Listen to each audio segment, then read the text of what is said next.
Hi everyone. Um, Make sure you hit the like button. Jamel, cut it down a little bit. If you want to share me out, share me out.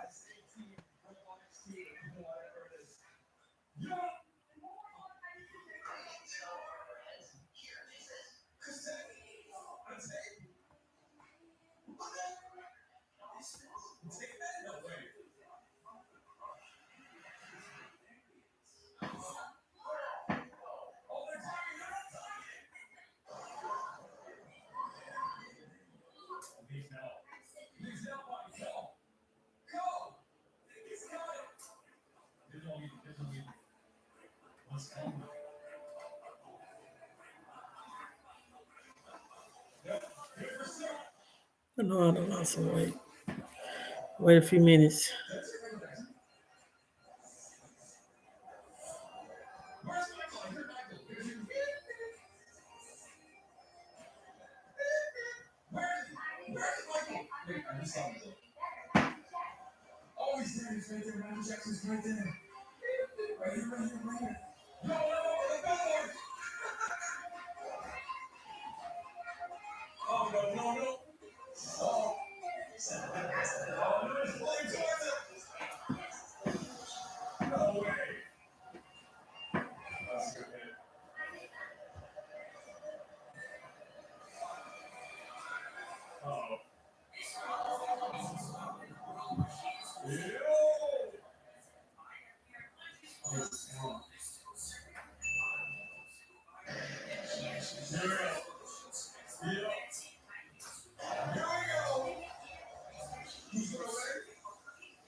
You have been.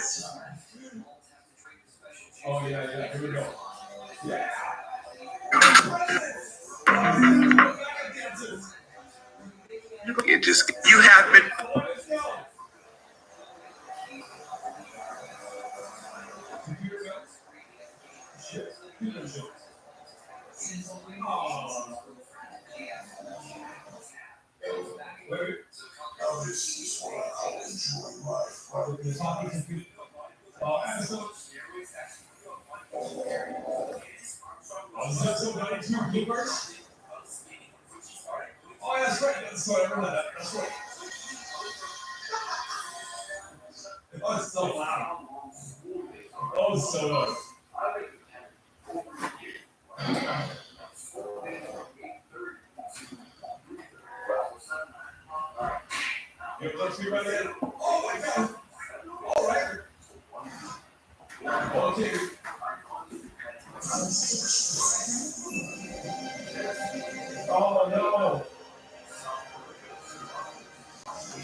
Make sure you hit the like button.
Yeah, I'm just waiting a few minutes for.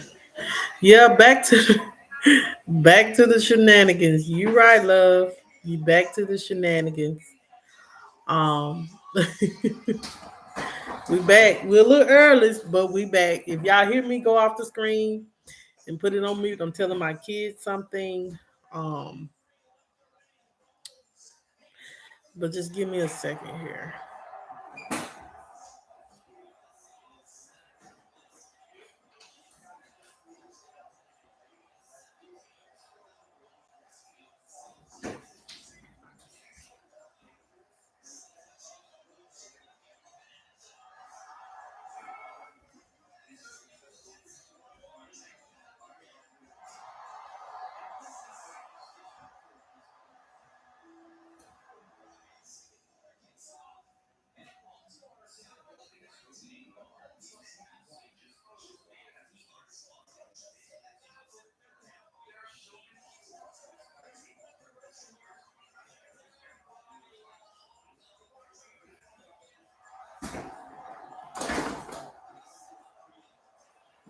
I'm just waiting a few minutes for some more folks to come in, and I'm sorry. I'm trying to get someone to braid Jayla hair.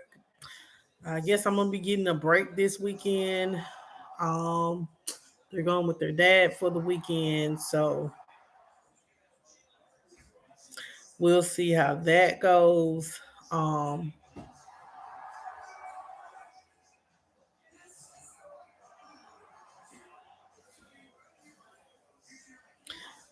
so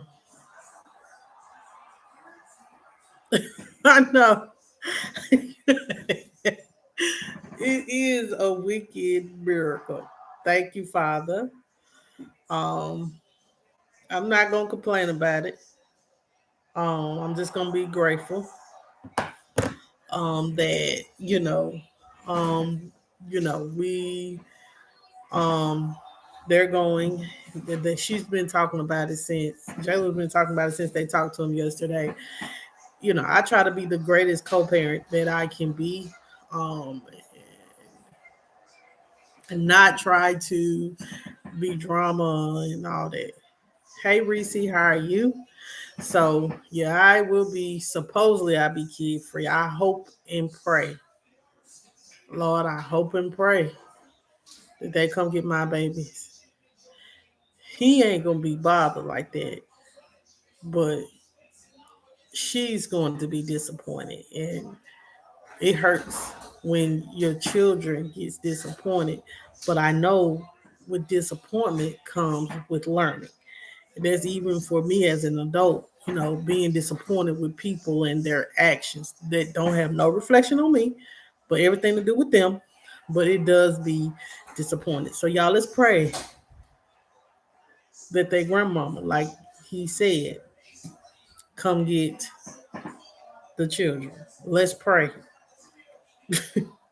If not, baby, I'm gonna have to be making up for it and all that. So, um,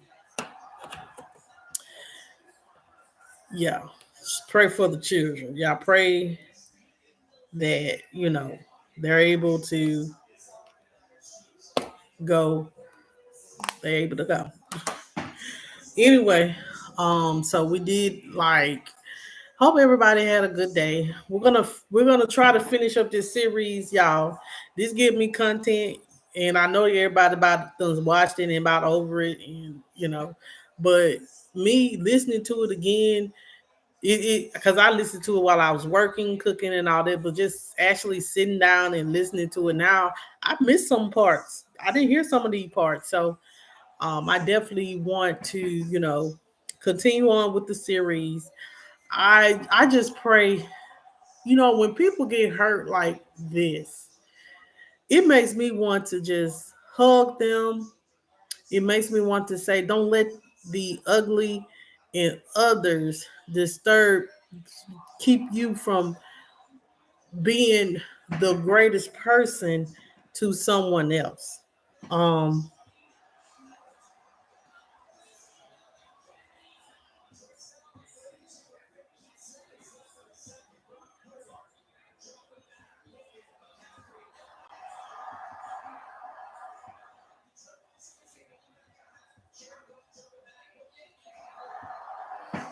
hey Trisha,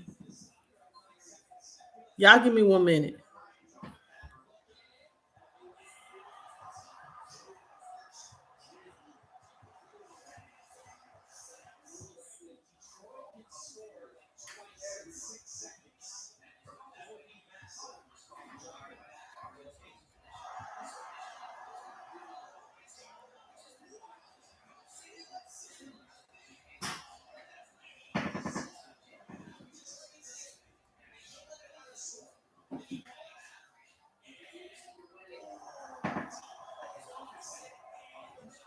Just give me 1 minute, y'all.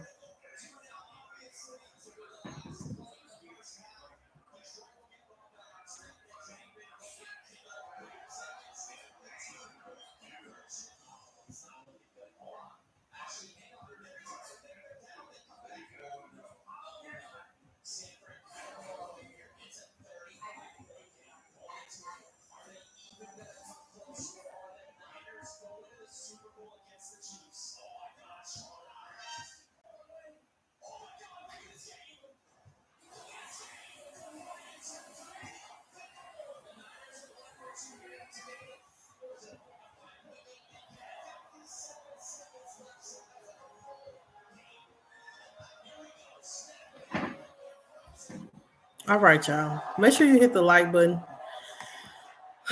Let's get it. Let's go. Hopefully, I'm on YouTube, y'all. So hopefully this work and don't mess up on me on YouTube. Good news. So did we hold on? Tomorrow's my birthday. So What we stopped on part 11? Or did we stopped on part 14 or did we stop on part 11?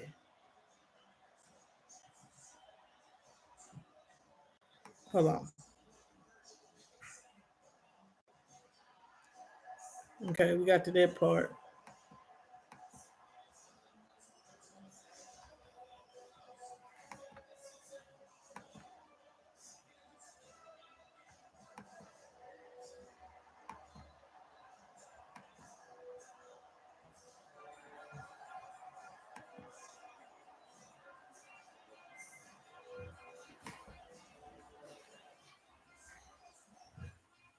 Um, let me see.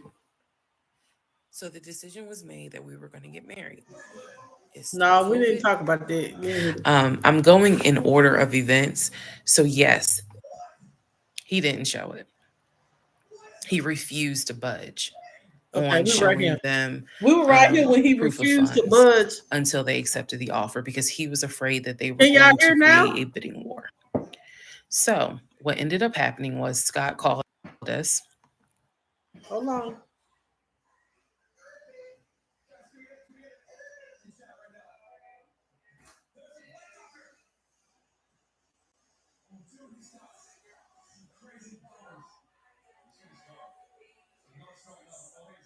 Child, I do not want to pay these $25.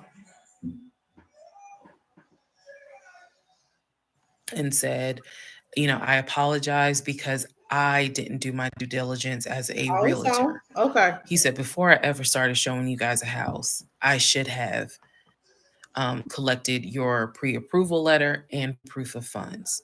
He said, so at this point, my broker has informed me that Okay, we done made it there before. all the paper from Chase. They don't just approve $750,000 for a mortgage for anybody. Um, I've seen his checking account. You see how much money's in his available checking. Like I don't think he's lying. I don't think he's lying about that. But what is it? Is it that he doesn't trust me? Like I second guess myself so much. Is it that he doesn't trust me? Is it that maybe he doesn't really want to get married? Like what is it? Because I know what I saw. I know what I heard. I know that he's having conversations about move the money from this account to that account. Um, I know he's paying my car note and all these bills. Like, clearly, this man is making money. I know that I saw the letter from HR that states his new salary is 200 and something thousand. Um, and I remember thinking, like, God, what what am I missing? I'm missing something. But what is it? Because I know what I've seen. I know what I have touched. I have physically touched these papers. Like I know how to read. So what is it that I am missing? He's close to his family. He talks to them all the time.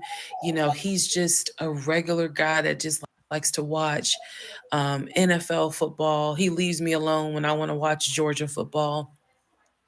Um, he's paying the bills, groceries. I haven't had to worry financially since I've met him. And as a woman who had lived on her own, paying her own bills, my God, that is the most intoxicating feeling when you meet a guy who just takes your stress and your worry away financially. But the downside is he took away the stress and the worry financially away and instead brought a mental fuck job I've never in my life had experienced. And I could not put my finger on it. I couldn't really talk to anybody about it because I'm a big believer in what happens at home stays at home. So I didn't talk to my girlfriends about it. I didn't talk to my family about it. But I just remember being like, what am I Jay, missing? What am I missing? Um, so we did not talk about houses. We did not look at sleeping? cars. We didn't do any of that for November, December. And he came to me like around Thanksgiving and what I thought was a very open, loving I'm conversation. not drinking after that. And Mm. in that conversation, he was like, okay, I know I have fucked up. I know that things are not feeling too strong right now. He was like, I want us to get married. I want a home. Um, I will show you whatever you need to see to put you at ease. Um, he was very like contrite. He was very just like what do I need to do to put your mind at ease Okay. so that you know I'm in this I and feel that I want so. this and that I love you and I want you Okay. to be my wife. Um, Thank you. so I was like, show me your accounts. He showed me his checking. He showed me he showed me one of his savings. He showed me a Chase savings. Um, he did not show me the offshore, and he did not show me the US bank. So he showed me those two accounts, checking and Chase savings. So I knew that there was money. What I saw in those accounts, there was money. I told him, I was like, if we're going to buy a house, I want it to be through the mortgage on Chase. I don't want to deal with this proof of funds shit no more. I said, I do not want to look at another house until the beginning of Let me get a the new banana. year. How many He bananas said, are okay. That is when we then had a conversation. So I guess I lied because we are going to have a part 15 or 16 tonight. But that is when we then had the discussion there? about marriage. And that is where religion came into play. Um, yeah, I'll give y'all the other part tonight. Stand by. Okay, part 15. Who the fuck did I marry? So in December of 2020, around beginning of December, we had a conversation, kind of Can a y'all hear that? come to Jesus heart to heart conversation. And both of us had grown up in the church, and the fact that we were not married but living together, the fact that almost had a baby together, um, bothered both of us. Both of our families, my family and his family, um, were very adamant. Like, okay, y'all either need to get married or y'all need to separate. Um, and so I'm walking around with a ring on, which I'll post a picture of the ring because God, there's so much to unpack. But anyway, walking around with the ring, and so he said to me, whatever I need to do my part to make this work, I'm willing to do. At the same time, it wasn't that I did not trust him as much as it was I felt like I wasn't trusting myself. Because, again, like I said in the previous video, I know what I saw, I know what I read, I know what I've heard. Um, but fuck, something was not sitting right with me. And every time I would question it in my head, the other side of me was like, okay, you know he ain't lying about the money because you saw it. So you know he ain't lying. Girl, are you that? Like, I remember saying to myself, are you that jaded that you don't even know what it's like to have a decent man? Yes, I really had the audacity to have that thought. So we agreed at the beginning of December, like, we wanted to be together. I believe I loved him. I believed he loved me. So the decision was made that we were going to get married. It's still COVID, so we had to follow certain protocol. So One thing that I know, one thing I do know and want to say is, um, love is never unsure or to be believed. Like, you know, when you love someone, you know that who, like, I don't like this statement.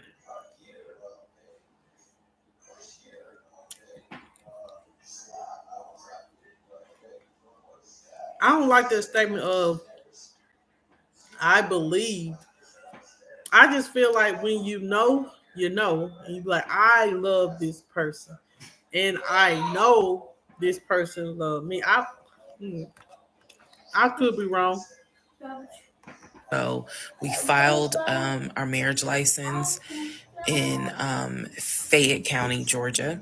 because I you could not get an appointment in Clayton County to save your life. So we filed the marriage license in Fayette County. On our marriage license, it asked the number of previous marriages. He said one, I had zero. It asked for our social security numbers. He put his social security number down. I put my social security number down. I mentally wrote down his social security number and I did a background check.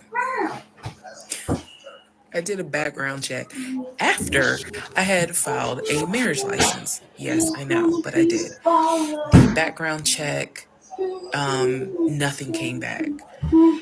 It was like no results found. I did a criminal background check, nothing came back. So I thought one of two things. Either I had the wrong social, meaning I wrote down the wrong social, or my paranoia was unfounded. There's nothing wrong with him because he has been always throughout the relationship a big stickler about law enforcement, following the law, because his dad was a retired police officer. So this is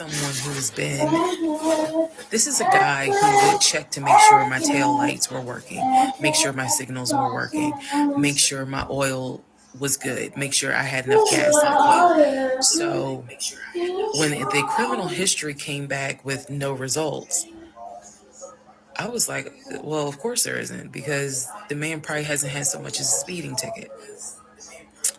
So we filed the marriage license, and then we made an appointment to get married in Colorado, waiting for the judge to come out of chambers so that she could marry us. And the reason why I'm pausing is because, my God, if I could go back and see that young woman sitting in that lobby.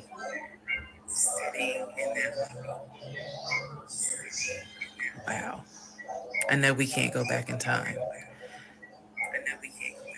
but damn, if I could go back in time, I would.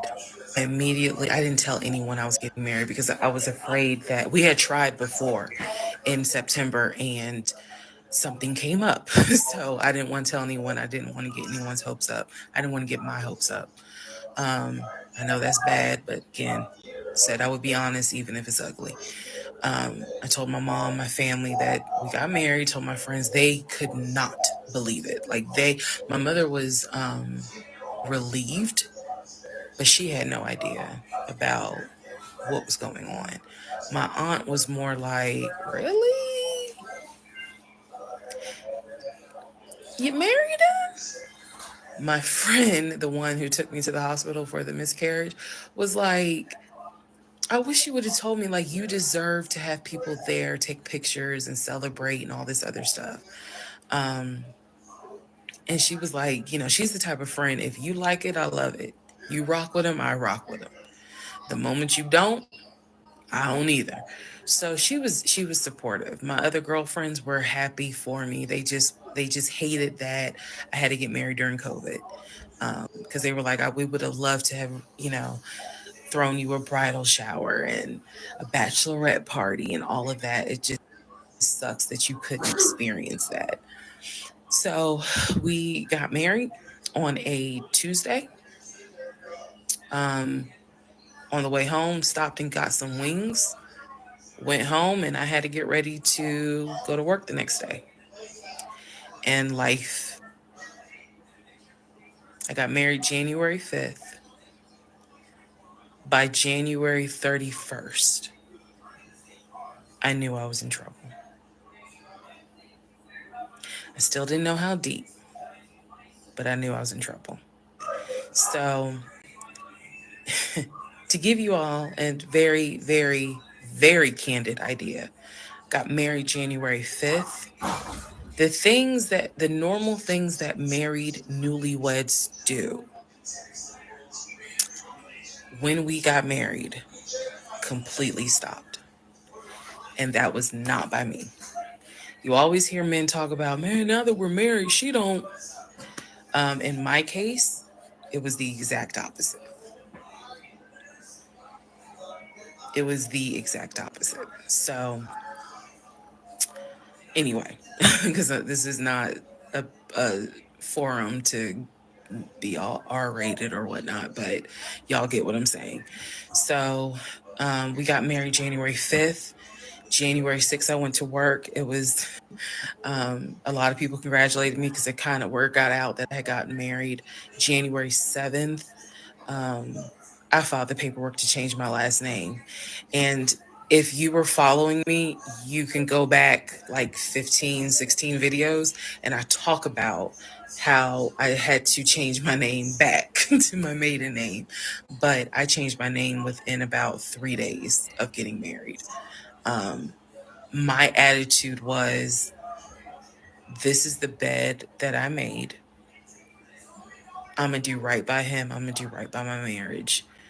Um, I took marriage seriously. And when I married him, I absolutely married him thinking, I'm going to be with you for the next 40, 50 years. So we're going to have to figure this shit out. That was my mindset. I did not get married to turn around and be divorced in 6 months. But I got married January 5th, 2021. And by January 31st, I knew I was in serious trouble. So that is where we are. The next set of videos, the next set of all this will be me talking about how things went downhill before it crashed and I found everything out. In the meantime, tomorrow is my birthday. So happy birthday to me. The fuck did I marry? This is the interlude, basically. Um, I'm not recapping on this video. I'm just kind of answering some stuff that has been written to me. Someone was like, why are you airing your business out on social media? It's a valid question.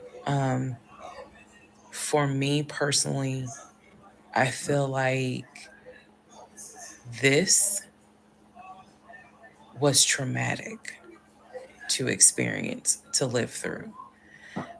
And I'll expound on that on another video, the aftermath of the toll that this took. Um, Honestly, I know some people are going to be like, that sounds crazy. It is kind of cathartic to get this out because I cannot tell Okay. you how much of this has been internalized since 2020. Also, I don't want to seem like a cautionary tale to other women or to men for that matter, but to my sisters, to my ladies, white, black, Hispanic, Asian, doesn't matter. If something does not sit right with you, investigate it. I cannot stress that enough. If just one woman watches these videos and she's like, you know what, something don't sit right with me, let me look into this, then it was worth it. Yes, it is a Lifetime movie. Yes, it is Netflix. Yes, it is crazy. Yes, it is hilarious also. Um, and I understand all of those reactions. As someone who lived it,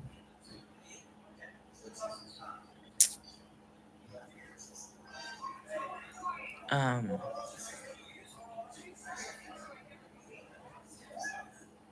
it was traumatic. But I feel like, God, it feels good to finally admit what the fuck I went through. And again, by the time this is uploaded, I'm only to January of 2021, right after getting married. So when I think back on it, there's things that I'm very, very grateful for. There are things that I'm just like, why did you not pay attention? Why did you not question? And the sad part is, I can't even begin to tell you. I don't remember the woman I was before I met that man. I don't remember. Um, because going through something like that, it changes you. And I've seen some women in the comments who were like, I was married to a habitual liar. I was married to a pathological liar. My baby daddy's a pathological liar. And my heart goes out to them because until you have dealt with someone so depraved, you you really don't quite know how bad it can get. Um, so I'm fully aware that this was a risk, putting this out on social media, telling my story, my truth, and really kind of being like, look, this is what I went through. I made dumb decisions. I overlooked things I should not have overlooked. I argued away things I should not have argued away. Um, I can pinpoint exactly the moment I should have left. I still feel like God is sitting on the throne and he's like, I never planned for your monkey ass to marry him. I never even planned for you to go out and date with him. That's why I blew your tire. But you hard headed and you went anyway. And then I tried to go ahead and show you signs. You ignored them. Like, I feel like God did everything to help me as his child be like, this is not who I created to be your helpmate. And I was like, God, you taking too long. I want to get married. You taking too long. I want to have a family. You taking too long.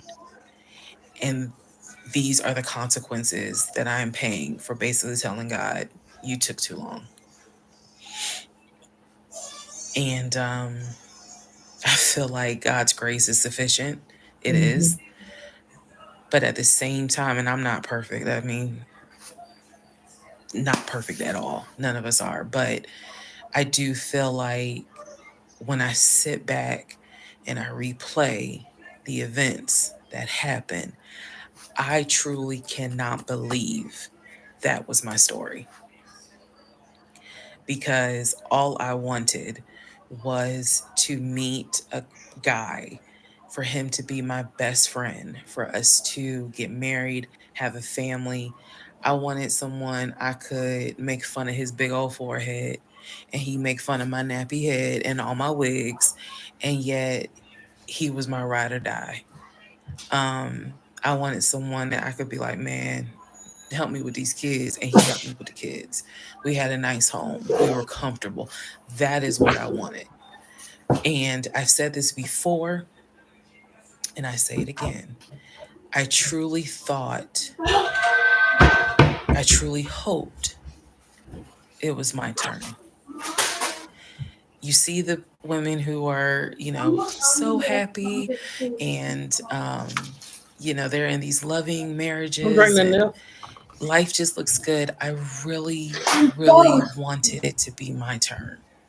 And so Mm-mm. I excused away a lot of stuff that I hope the next woman who sees this does not excuse, because I don't wish this on anybody.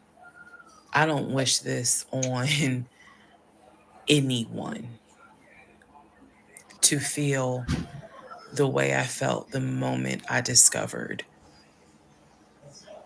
the whole truth. Um, so I just wanted to say that, because I think it's important to try to answer the why is she posting this? Honestly, I was tired of holding it in. I was tired of holding it in. Um, and I hope it helps somebody. Okay, let's all take a deep breath. Let's all get some sleep. If you don't have anything to do and you just want to wish me a happy birthday, wish me a happy birthday tomorrow, February 15th. Shout out to Team Aquarius. Good night, y'all. Part 17. Who the fuck did I marry?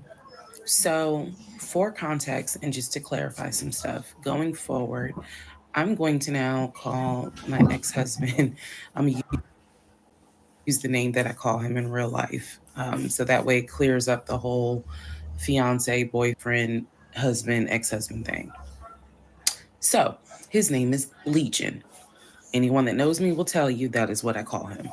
So, Legion and I, when I left off at part 16, or excuse me, part 15, Legion and I got married January 5th of 2021. For the first 2 weeks, things were fine. We got into like a routine basically. I would go to work, he would go to work. He was still leaving the house at around 6:15 every morning. He was still on the phone with his brother, the one that lived in Philly, every morning. They would just, that was their time to talk. From what I was told, the brother got off work. I guess he must have worked the third shift, and so he was getting off work as Legion was getting ready to go to work. So that was the perfect time for them to talk. He would talk to his brother in Baltimore and the brother in Augusta pretty much, just a quick phone call here and there, if not every day, every other day. So everything was pretty much the same. I would talk to my mom almost every day. I would talk to my aunt almost every day. So it was nothing to kind of that's weird. That's what the morning routine was. He would talk. So I worked at Georgia State Patrol. And said this in a previous video, but again, there were things I said in previous videos that I remember saying, hey, remember that because it's going to come back later. So I worked at Georgia State Patrol. I had been working there for almost 8 years, 7 or 8 years by the time Legion got into the picture. He was fine with the fact that I worked within law enforcement. I'm not a trooper. I'm not a sworn officer. I'm a civilian. However, um, again, his dad was a retired police officer. So he was perfectly fine in the beginning with the fact that I worked for Georgia State Patrol. He had been to my office before. He had met some of my co-workers.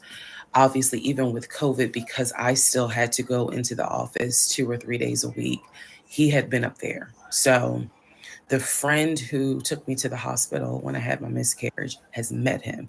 He and I have been to her home with her and her significant other before. So again, even in the world of COVID, when there were little times where you could get together with people, he has met people in my life. He has met my friend or that particular friend, and he has met some of my coworkers. So when we got married, the first 2 weeks, like I said, was fine. And then it's as if something snapped, something just changed. What was totally acceptable before, suddenly little comments were made. Why are you wearing that to work? You get off at 3:30, so you'll be home by 5, right? Things that had never happened before. He had never questioned what time I'm gonna be home. Really, he didn't need to question it because when I'm off work, I leave. So it was never a situation of, oh, I'm gonna just sit around at work and just run my mouth because I have nothing to do.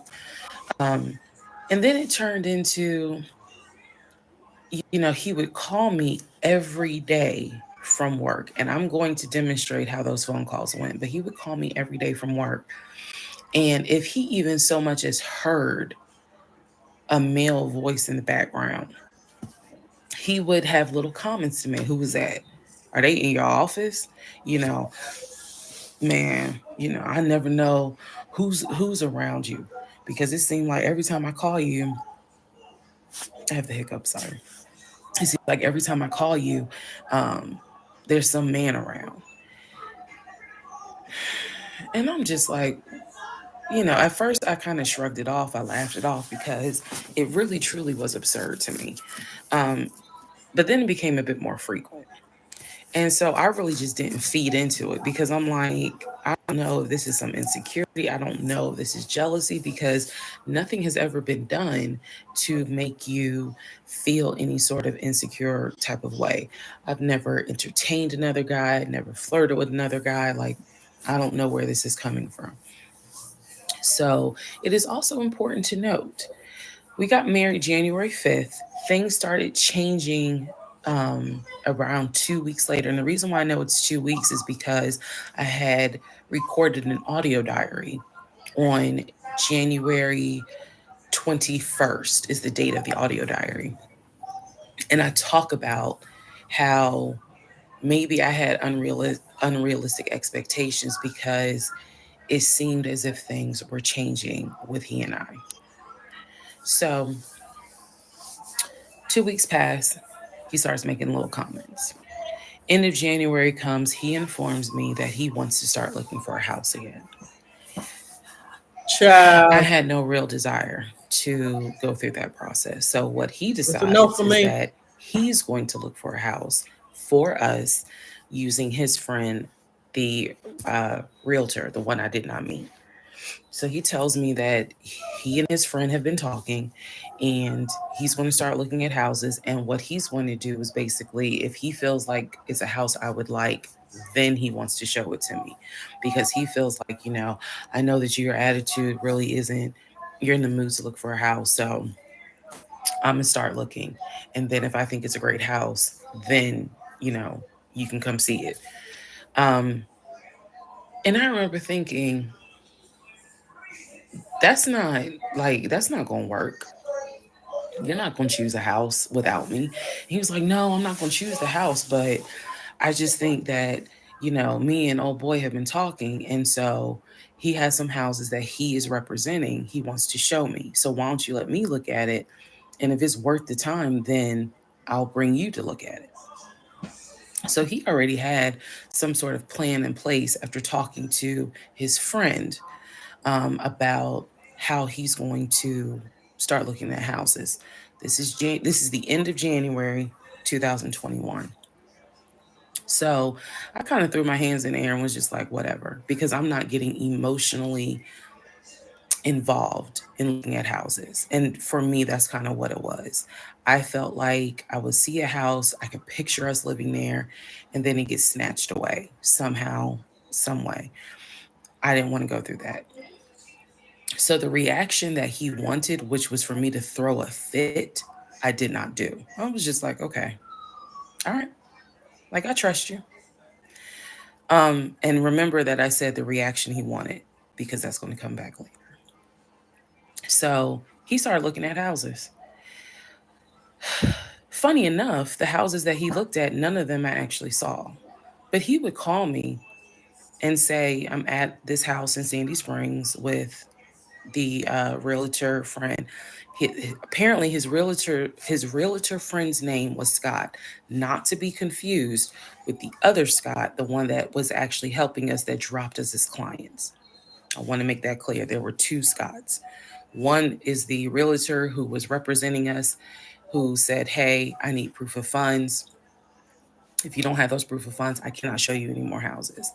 The other Scott is his friend who he had talked to on the phone at least 50 to 100 times in front of me. That's the Scott that he said is going to show me this house in Sandy Springs. Apparently the house was like $800,000. So he was like, I think that if I like the house, then I'm gonna bring you out here so you can see it. All right. Now let's go into part 18. Okay, part 18. Who the fuck did I marry? So he starts looking at houses in Sandy Springs, Alpharetta area with his friend Scott. Um, I did not see any of these houses. I did not go. I didn't want to go. Um, so what was starting to change is, remember I said before, he would leave the house every day at around 6:15. He would be home every day between 3:30 and 4 o'clock without fail. It was so, I shouldn't say it was annoying, but I could set my clock by the fact that I would hear that garage door open between 3:30 and 4 o'clock every day that he went to work. Even during lockdown, he still had to go to work. His job was only locked down for maybe a week. For me, I was allowed to work from home, but unfortunately, I did not handle it well. And so I would fall asleep and not check email. So my boss was like, "Yeah, you're gonna have to come back to the office because you're not trustworthy." And I wasn't. I mean, I would watch Netflix and not even be on my computer. So I had to start going back to work every day, 5 days a week. Um, and I was, me and another lady were the only two in there because we were the only two who did not handle work from home properly. Anyway, that's another story. So Legion would, he started to not come home by 4 o'clock. He started to come home 5, 5:30, 6:30, sometimes 7 o'clock, because he was saying that he was looking at houses after work with his friend Scott. So it definitely was noticed that things are changing. Um, and I just, at this point, kind of emotionally and mentally, I was just like, I don't know what to do.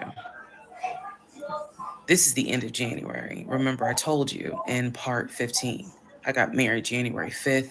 By January 31st, I kind of knew I was in trouble. And by the end of January, sure enough, I knew things were changing in a way that I was like, I hate to sound redundant, but what the fuck is going on? So he's still maintaining the story of looking for a house, looking for a house. I had already let him know my lease is up in August. When my lease is up in August, I am moving to Cobb County. Um, and then my attitude was kind of like, you can go with me or you can stay here. I don't care, but I'm moving. I'm leaving Clayton County. The reason why I was so adamant to move was not because of Clayton County. It was not because of the house that I was in. It was because Legion had started to create this narrative that he was beefing with my female neighbor. He was trying to get me to believe that my female neighbor to the left of me um, somehow was interested in him. And so she would make these little comments, and he would come in the house complaining about her and her music and the fact that she had, different men over to the house. It was driving me crazy. And all of this was kind of starting in January. So when I say that, it really seems like we got married January 5th, and then we had 2 weeks of peace, and then something just snapped. I literally mean something just snapped. So he's looking at houses. Now we're moving into February. February obviously is my birthday month. He did good. He did good to make Valentine. He went all out for Valentine's Day. He went all out for my birthday. My birthday and Valentine's Day are February 14th and February 15th. So um, he went all out on both days. Y'all ain't even gonna believe this story. But I said I would share even when it makes me look bad. So, the weekend after my birthday, and what I mean by that is if my birthday was on a Tuesday, we're talking about Saturday. The weekend after my birthday, he gave me money to go to the nail salon, go get a manicure and pedicure.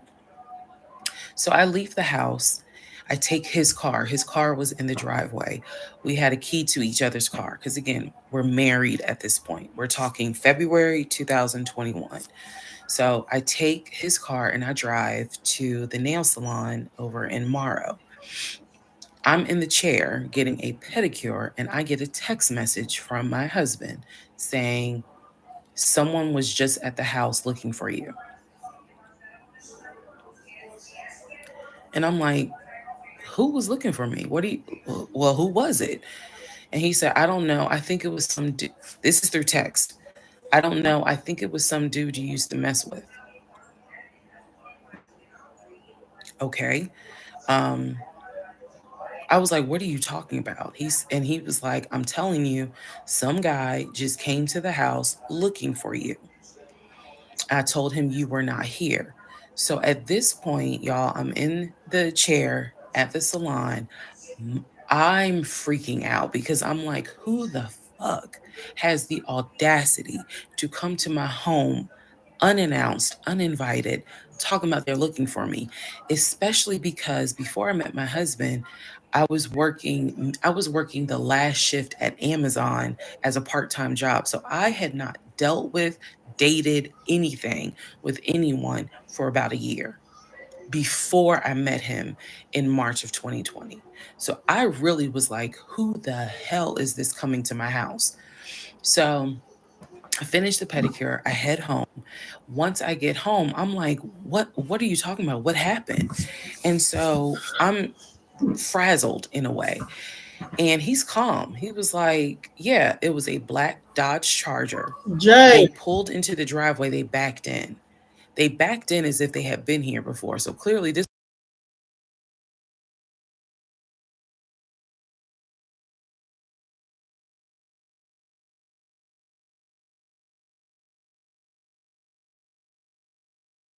my name. And he said, I'm sorry, she's not here. And he was like, oh, okay. All right then. And just got in the car and drove off. I'm gonna give you $20. About a 20. Remind me to give And you. I was like, Mom got to sign it. my brain stopped working because I'm thinking, who the heck could this be? A Dodge Charger? I was like, are you sure that it wasn't law enforcement? Like, was it the Okay, sheriff's baby. office trying to serve me with a lawsuit for a credit card I didn't pay?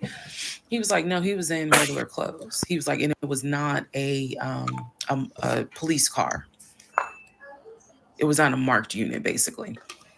And so I'm just like, who the heck could this be? And he was like, I know who it was. And I said, Get your who? mail. He was like, I think it was your ex. Not eat it. I said, what ex? He was like, the one that you had dated Take a for 2 years. bath. Remember back in part 3, part 4, I told y'all he told me about his ex. I told him about mine. I thought we were being honest with each other. So now, fast forward to February 2021, and he's telling me, yeah, I think it was the ex that you had been dealing with for those 2 years before you met me. I said, so you think that he showed up to the house uninvited after 2 years? And he was like, well, whoever it was clearly was comfortable backing into our driveway, getting out the car, and was like, I'm here to see, and gave him my name. Um, And so he was like, she's not here. Is there something I can help you with? And the guy was like, nah, nah, it's cool. And then just got in the car and drove off. So again, brain is like, who could this be? So then Legion says to me, you know what? The way that you reacting to this is real suspect. And I'm like, what are you talking about?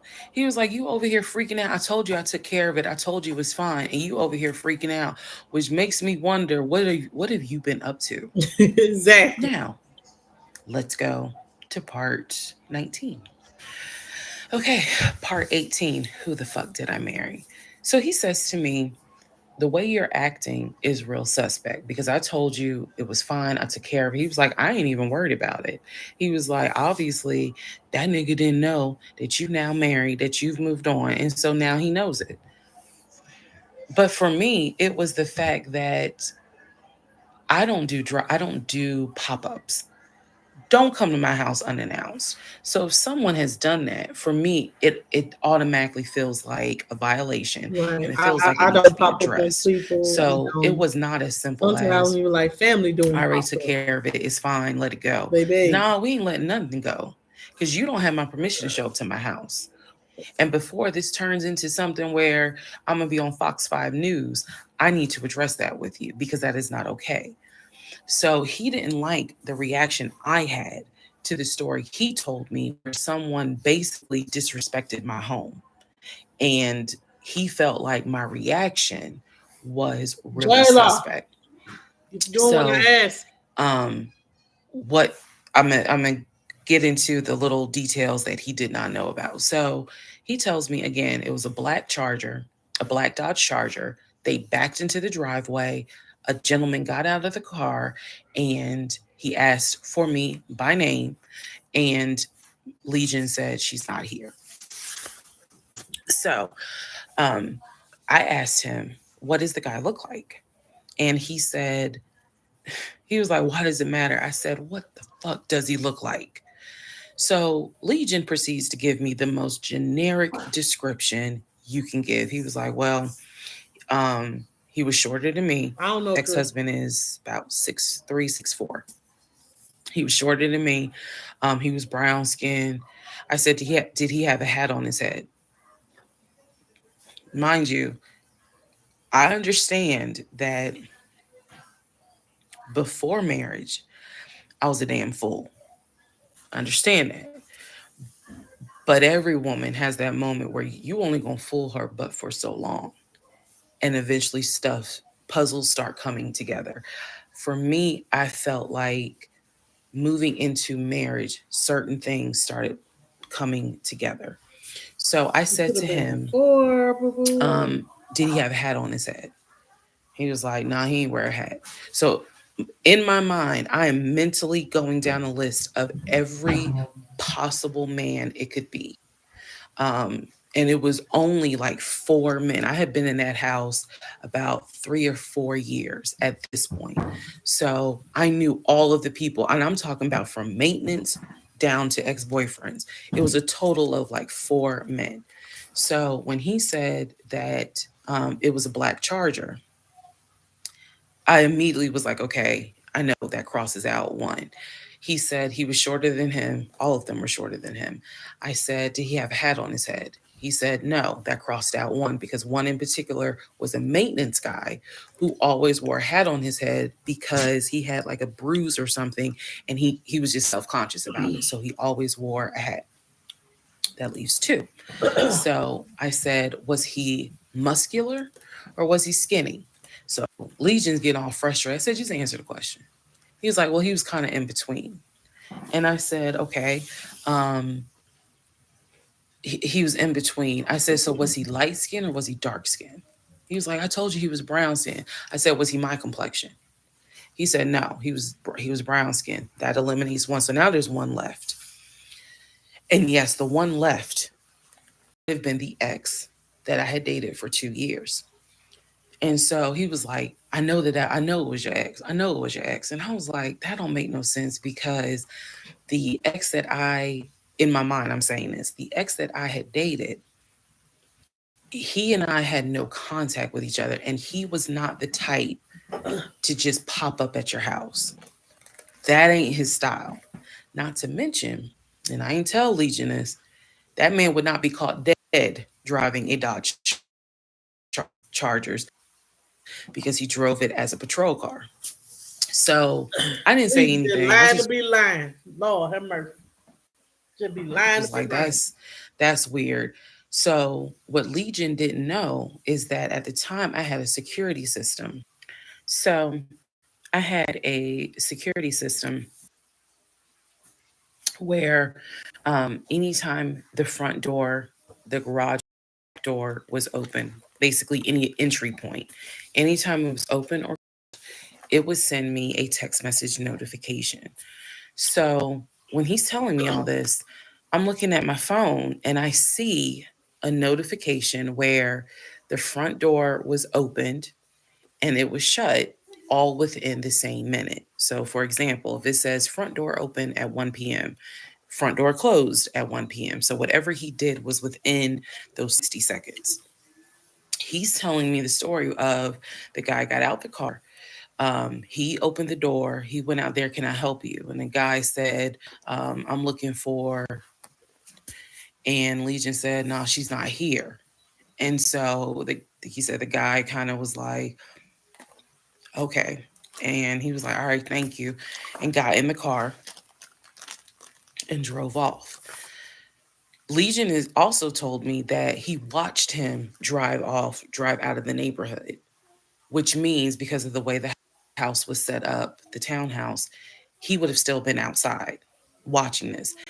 I could be wrong, but something in me was like, that would take more than 60 seconds. So for the door to have been open and shut within the same 60 seconds, I was like, mm, mm. Okay. So also what he didn't know, we didn't have a Ring door camera, but my neighbor did. And her Ring door camera caught my driveway. The view of the camera could see my driveway as well as her driveway, and so whoever was coming in the door, our driveways were right next to each other, and then on the other side of it was the grass. So it was a perfect view of my driveway. So she I had texted her and I said, "Hey, were you home?" I think I texted her the next day because I said, "Were you home on Saturday?" Da, da, da, da. And she said, no, I wasn't. What's up? Everything good? And I said, can you look at your security system and see if there was a car that came to my house um, at such and such time? And I know I did not tell her the reason I was asking, but I was like, is there any way that your security camera caught if someone came to my house at this time on Saturday? She's like, yeah, sure, I'll look. And so maybe about a couple of hours later, she texted me back and said, "Hey, I looked at the camera, but I didn't see anything." And I said, "Okay, by any chance, did it catch if someone maybe walked up the driveway? Like maybe it wasn't a car in the driveway, but someone walked up." She said, "I didn't see anything with your driveway yesterday." So I said, "Okay." I knew that something in me again was like, nobody came to the house. No. So now here we are, Lying to be lying. a month and a half married. He lying just to And be lying. now is when I'm like, why the fuck did he make that up? Because no one came to the house. No black charger came to the house, pulled backed into the driveway. Nobody got out the car and asked for me. Nobody was looking for me. So now I was sitting in the bedroom thinking through all this, and I'm like, why the fuck did he make that up? Because that's what happened. I'm looking at the text messages on my phone where he's telling me someone just came to the house looking for you, but no one came. So what was the purpose of that? And then something said to me, something in me said, he wanted to see your reaction. He just wanted to see the reaction. You had been too calm, and so he wanted to see a reaction. So this man gaslit me like I was Georgia Natural Gas just to get a reaction. Child. Welcome, ladies and gentlemen, to part 20 of Who the Fuck Did I Marry? All right, part 20 of Who the Fuck Did I Marry? So, after the black Dodge Charger incident, things were quiet. Legion was fine. Legion slept just fine. Me, that shit played over in my head for days and days and days. On one hand, I was like, Ain't no I know way. nobody came. My head knew nobody came to the house. My heart was like, but maybe he didn't make it up. So the head and the heart were absolutely playing a tug of war because, again, I really couldn't fathom that he was making it up. But nevertheless, I filed it in the back of my mind in my little filing my mental filing cabinet. So a few weeks later, we go out to eat at this restaurant in Atlanta. Um, it's a burger place, and I'm going to do my best by the time I post this to put the name of the burger place on the screen. So we go to the burger place, eat dinner, everything was fine. As we are leaving, he says to me, did I ever show you where my grandmother is buried? This is the grandmother that passed away from COVID in 2020. And I said, no. I was like, we haven't been over here. And so he was like, let me show you. So he drives us to the cemetery, which is not far from the restaurant. He drives us to the cemetery, goes around and around, and then it comes to like a little hill in the cemetery. And he was like, you see the headstone. The headstone had like the family name on it. And it did not have, for example, John David Doe. It just had Doe. Okay. So there were no dates on it. So it reminded me of just a headstone where it was probably multiple family members buried underneath it. That's what it reminded me of. And so he was like, my grandfather and my grandmother are buried there. I do recall him telling me when the grandmother died in 2020 that she wanted to be buried next to his grandfather. And so we're sitting in the car because we can see the headstone like on top of the hill from the car. And he tells me that that is where his grandmother and grandfather are buried, that the family was able to get her, her wishes were to be buried next to the grandfather. Okay. So as we are leaving, we take a different route home. So we get on the highway. If you're from Atlanta, you'll know what I'm talking about. We get on I-75 North. And we're kind of we're just driving around, to be honest with you. But we're taking the scenic route. We get on I-75 North because the reason why I remember is because when you're on I-75 North going towards Atlantic Station, on the right-hand side, you will see the Varsity. You'll see all these tall skyscraper buildings. One of the buildings has the letters NCR on the building. As we're coming up towards the building, he says to me, do you see the NCR building? I said, yeah. He said, the building behind it, my job bought that building. That's where we're going to have, we're setting up operations. And I was like, why the hell would y'all buy a condiment company in downtown Atlanta? He was like, no, we're not doing production there. It's just going to be offices. And that's where we're going to handle like the business portion. The production is still being done in Gwinnett County out in Duluth. And so I was like, oh, okay. He was like, that's where I keep the company car. So I was like, the company car? I said, aren't you supposed to be bringing the company car home? And he was like, I don't want to bring the company car home because it's Clayton County and it's a $90,000 car. And I don't want no problems. So he's telling me that he keeps the company car at the building downtown Atlanta that's behind the NCR building. I barely could see what building he's talking about, but he was like, it's the building right behind it. And so he's telling me that that's where his office is. So I said to him, take me to your office. I know it's Saturday, but shit, you wanted the VPs, right? So take me to your office. No, I had not been to his office simply because, again, COVID. So I was like, take me to your office. And he was like, I can. He was like, that's no problem. So do I have the other phone? I do. So y'all are in luck. So I can maybe reenact how this goes. So he gets off the exit and starts driving towards NCR. While he's driving towards the NCR building, he always has kept his phone in his left pocket. This is my left hand. So he pulls his phone out and he starts calling. He tells me he's calling Willie. Willie is supposed to be the head of security. So he's saying, let me call Willie real quick to make sure that the building's open. So he proceeds. This is another phone, but he proceeds to go ahead and call Willie. We're still driving, by the way. We're still driving. I'm on the phone, scrolling through Facebook, trying to figure out some random shit.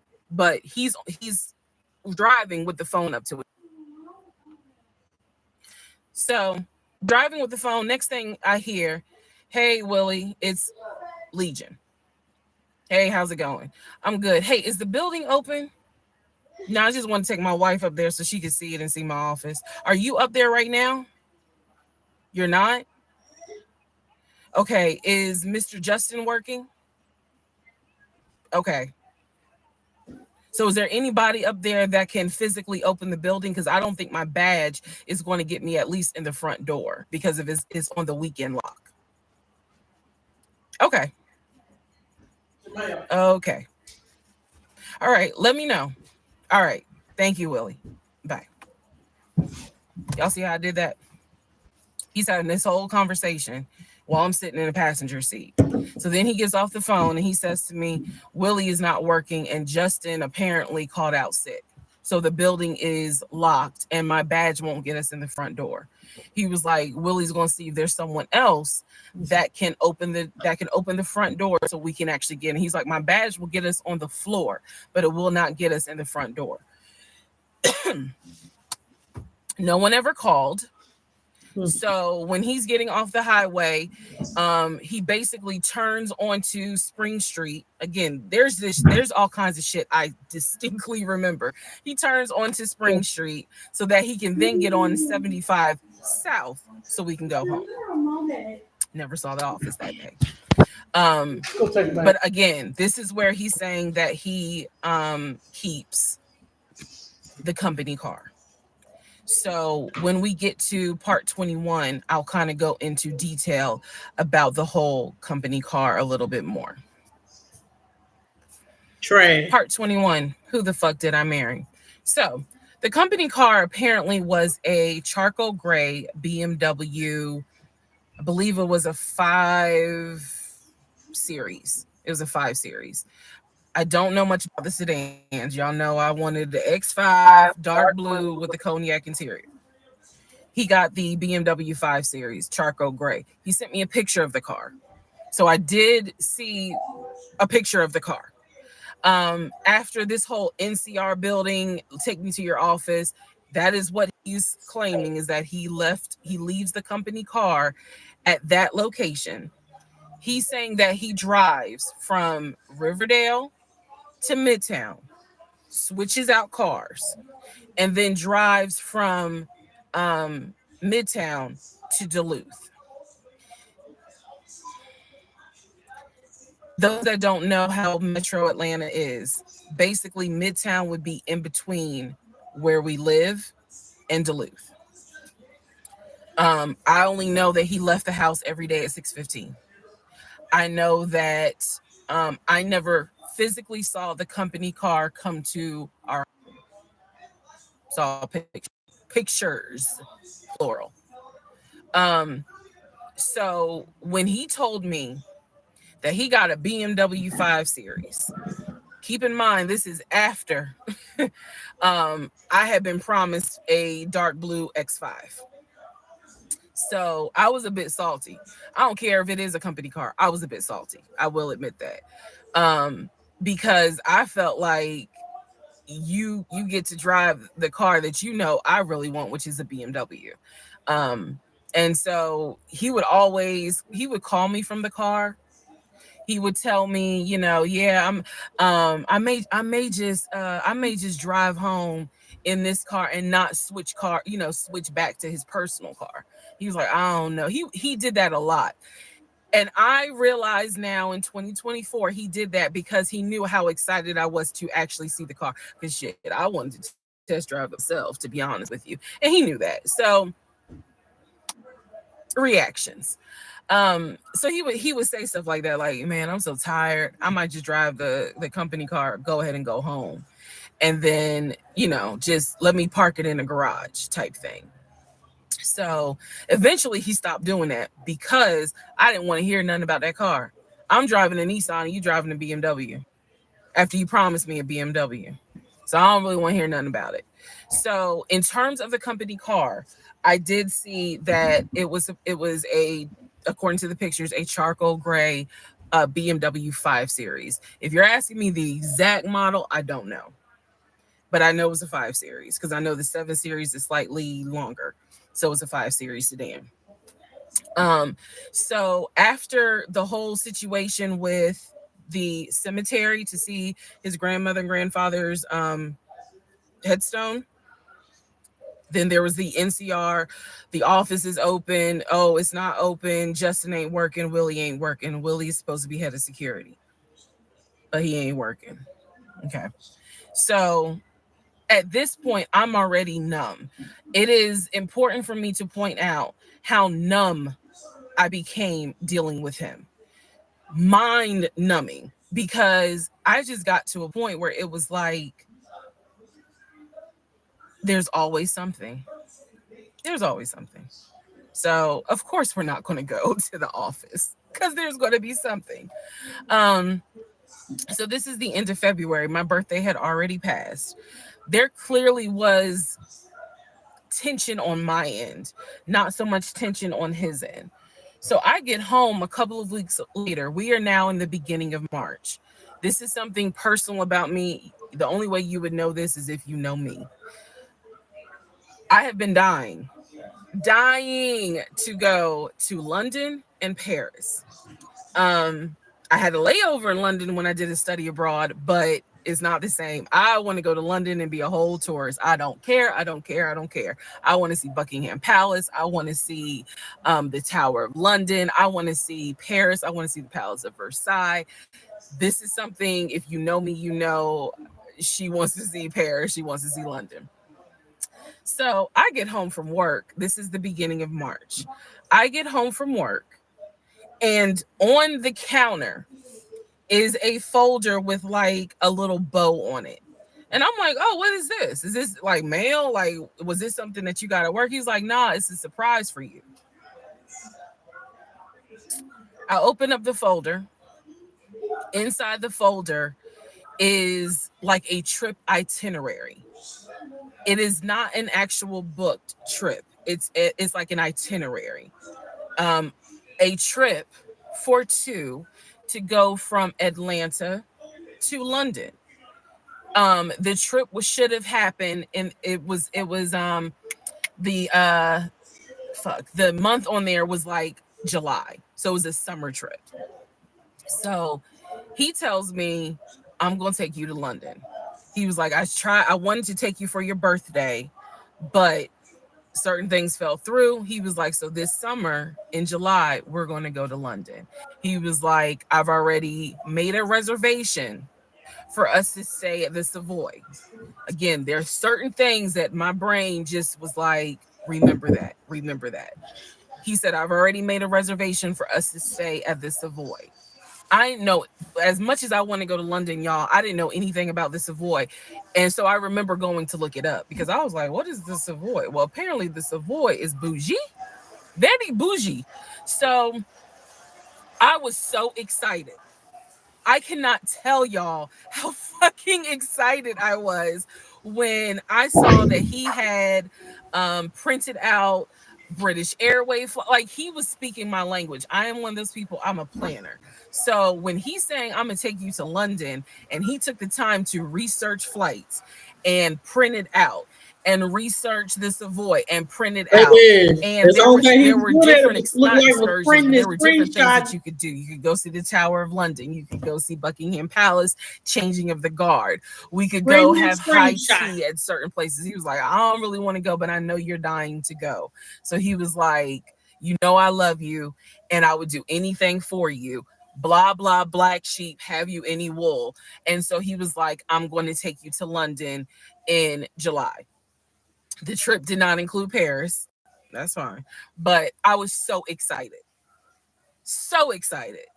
And so this is the beginning of March. I was like, this is great. Hopefully this happens. I knew I needed to renew my passport.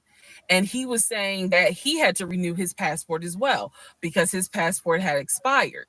So both of us were like, okay, we need to get on this if we're going to try to make it to London in July, and it's now March.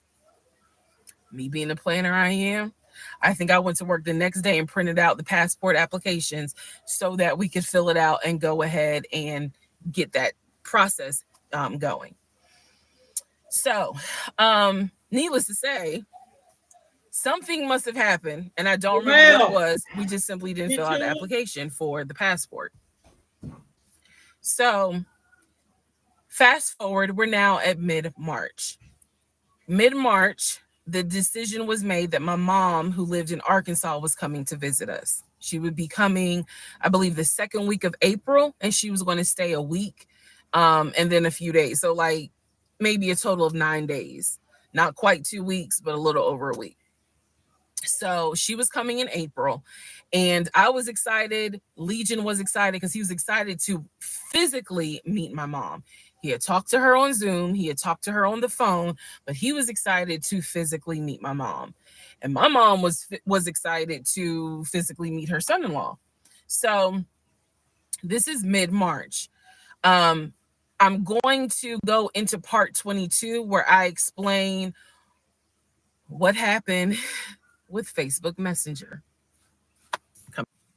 Oh Part Lord. 22, who the fuck did I marry?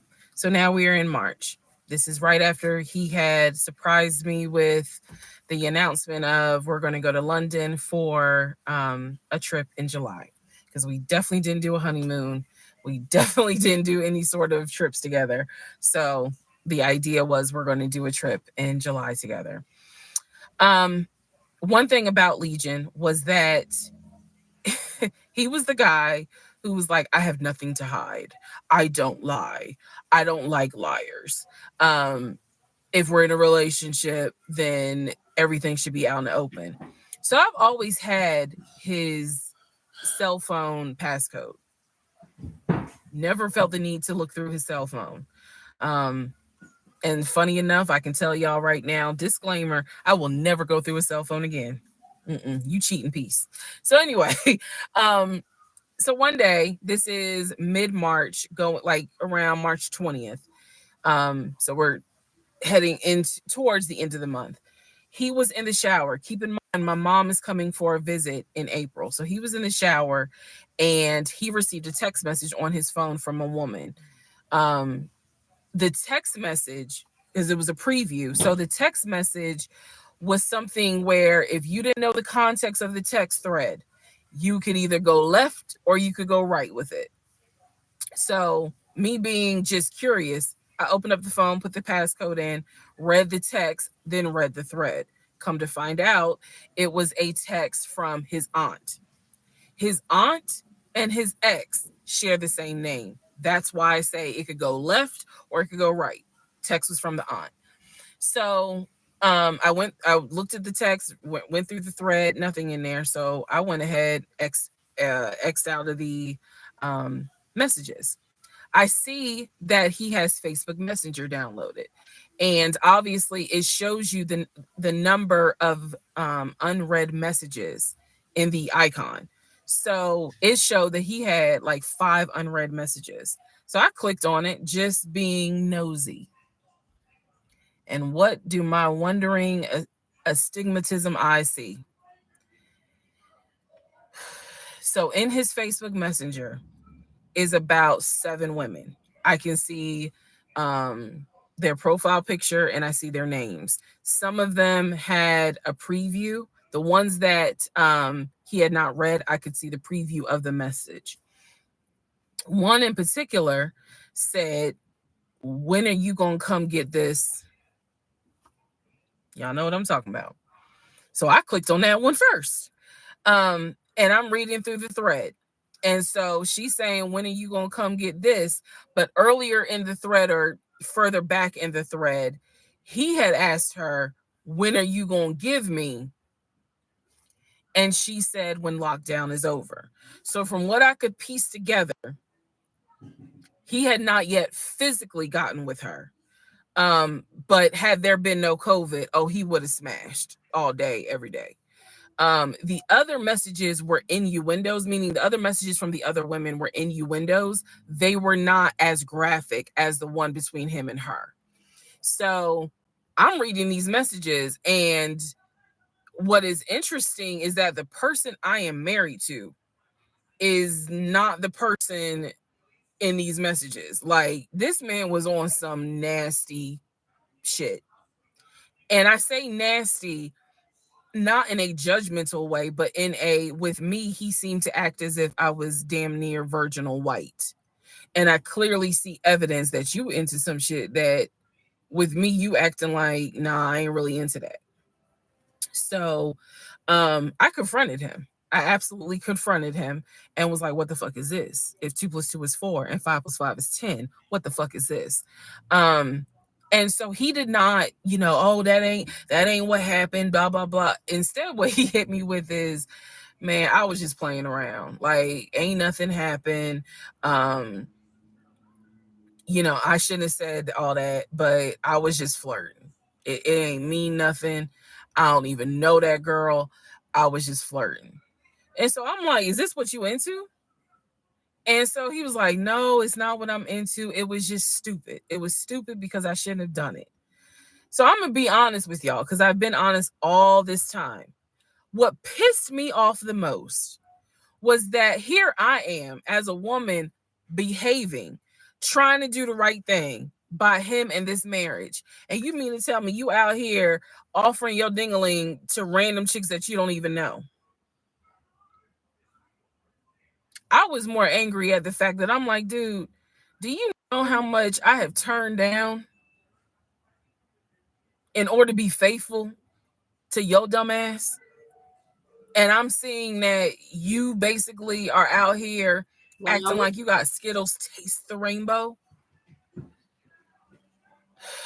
I was hurt. I was angry. I thought about getting my lick back. I'm just being honest. I did. And he played it off like it ain't nothing serious. It ain't nothing serious. Don't overreact. Don't get emotional. It was just dumb. He was like, I will delete the messages. I'll even delete Messenger. And I told him, I was like, that's really not good enough because that's not gonna fix the root of the issue. So this is where I introduced that we need to do marriage counseling. He didn't have any issue doing marriage counseling. We did not do premarital counseling. But he was like, that's fine. He was like, I don't have no problem doing marriage counseling because if anything, it can help us. So I thought that, okay, he may not have physically cheated from what I could see on the messenger. He may not have physically cheated, but he damn sure got caught, you know, doing a little something, something, because they had exchanged pictures. So y'all know what pictures he sent. And I was disappointed because I don't like men that send I don't like men that send those type of pictures. But anyway, that's another issue. So we agreed that we would start marriage counseling. We also agreed that we would put on a united front when my mom got there. In other words, we were not going to argue. We, just let's just act like everything is fine. But at that point, when my mother arrived in April, I could not stand him. I did not want to be, but we couldn't. He moved back into our bedroom because he had moved into the guest bedroom when I saw the messages. Like 3 days before she came, he moved back into the bedroom because obviously she needed to sleep somewhere. So I really could not stand him. And it was because I was busy second guessing myself, like, damn, what's wrong with me? Like, if that's what you into and I'm supposed to be your wife, like, let's have well, conversations. Like, shit, I went to FAMU. I understand some stuff, buddy. So it just was one of those things where it made me second guess, like, what's wrong with me? What did I do wrong? What is it that she got that I don't? Because you all out here willy-nilly, messaging her all hours of the night because the thread went back quite a few weeks. I let me say this, and this is just a learning thing for me. Um, it's not. I guess we have to learn in situations if we don't love ourselves and we can't reflect someone's actions of a testament of, because I struggle with that, taking things what people do personally. I'd struggle with that as well, but it's not a reflection on you and your lack of. I'm learning that, like, these couple of weeks that I've been going through it, I'm learning that it's not a reflection of you on why this person has made the decision to step outside the marriage or decided to deal with someone else or anything like that. It's not a reflection of you, especially if you're doing what you're supposed to do. It's a reflection of them and they low vibrational ass. And they low vibrational ass. That's you straight up low vibrational as fuck. Is not happy with what they got, so they go and find new supply, thinking they're gonna find better. And really, their asses need to be kicked to the goddamn curb. Just as simple as that. Anyway, let me go ahead and I definitely want to say that because I don't feel like Risa Tiz is a beautiful lady. Look like she has her head on straight. It just she got manipulated, gaslighted, and all the other things. I do. I have empathy for her, because, but I just do believe that she stayed too long.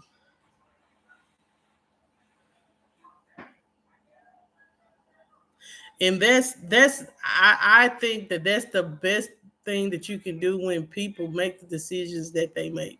If they decide that, hey, even though it may hurt you, and you deal with it, I'm gonna be in, honest. Even though it does hurt your feelings, and you have to deal with it off the script and never address it with them. But you have to realize, like, when people make the decisions that they make, it's not a reflection on you. It's actually a reflection on them and who they are and what their character and integrity is. Some people can, what I'm saying? Everybody probably, if you probably met Legion, you probably thought Legion was the greatest guy of all. Because most narcissistic, toxic people are. Like, they are nice and kind. People love them. And, everybody like, oh, he's such a great guy. But then when you realize by their behavior and interacting with them, you can, in like, y'all, I swear, God, like, and I'm gonna go in my 30 minutes, and I'm gonna finish this out. I realized, like, doing the research that I've been doing about toxic behavior and narcissism and the nice guy syndrome. Um, most, what I'm saying, dealing with someone as a coworker, you'll just think, oh, because they'll do whatever they can for you. They have to have that good guy complex because they don't want nobody to think that they such a hateful ass, narcissistic, toxic person. So they'll play that role. It's just a game. It's a role. It's a role that they play to make themselves look like the good guy. But in real ass life and dealing with them as someone that is in a relationship, situationships, or whatever, they're really not a nice person. They really are toxic. They really are a gaslighter and a manipulator. And once you recognize that shit, life will get more goddamn better.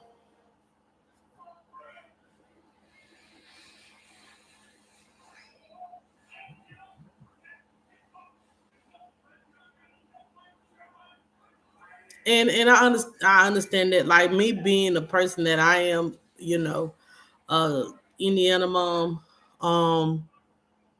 a lot of people grew up not being, you probably have you ever did your attachment style? I want you to look up in there because you probably avoid it.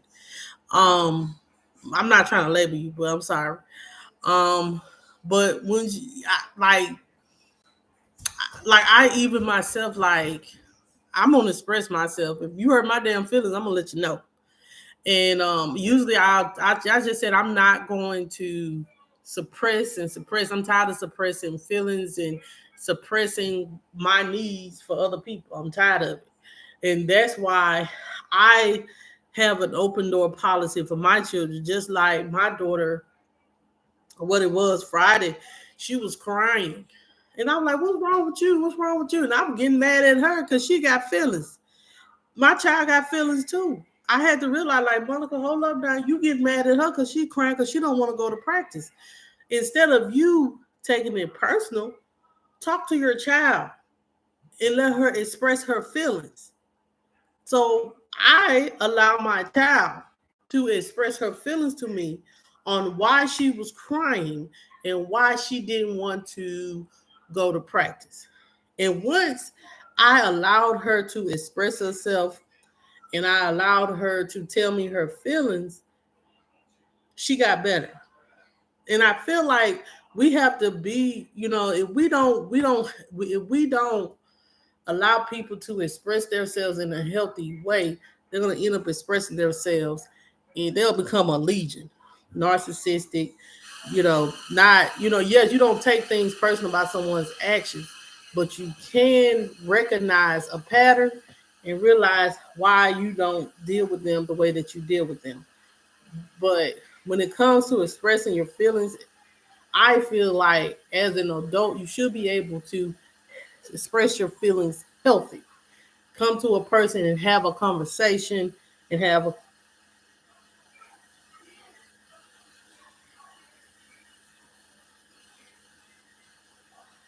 Well, I feel like I'm gonna say this: your feelings do matter, especially when it comes to situations. Especially when you have to. I'm gonna be honest, Indiana mom. Like your feelings do matter in situations, especially when they affect you. And if you always suppress that feeling, you're going to project it in other ways. I have done that too. Like me, I might suppress it so much, then I end up being so resentful towards the person, and they do one more that last thing, baby, everything gonna spill out over. I'm gonna go off, I'm gonna cuss you out, and it's because of the fact.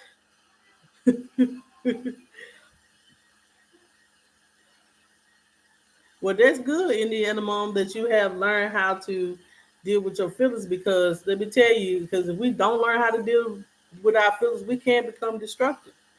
And I hope and pray that she learns how to deal with her feelings, and because he has broken this woman, and you should never allow, like, even I know this, not to allow someone to break you to the point of no return, kill your spirit, kill who you are, make you feel like you are unworthy of things. And that's why I say, sometimes we as people, like me myself, I know I lack boundaries. So I'm gonna have to work on creating boundaries so I can, so when it's time for me to express my feelings, okay, this is my boundary. And if you go over this boundary, I can't deal with you. I can't, you know, that's gonna be a no for me. Um, so I just know that everybody's feelings are important, and you can come to a person in a healthy way to let them know that they can express themselves in a healthy manner without argument or nothing like that. Then it should be a great dynamic. But everybody, we have to realize, don't take it personal, but also know that people have their own way of communicating, and people are not like you. They were not raised like you. It's a whole different kind of dynamic. Like, whew, I'm telling you.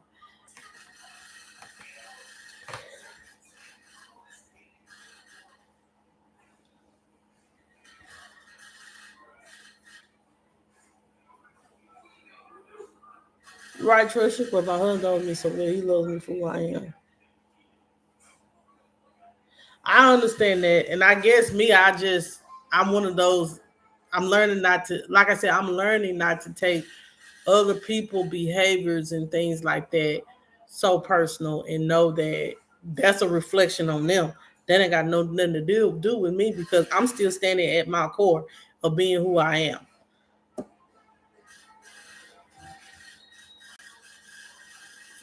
Correct. You're right, Trisha.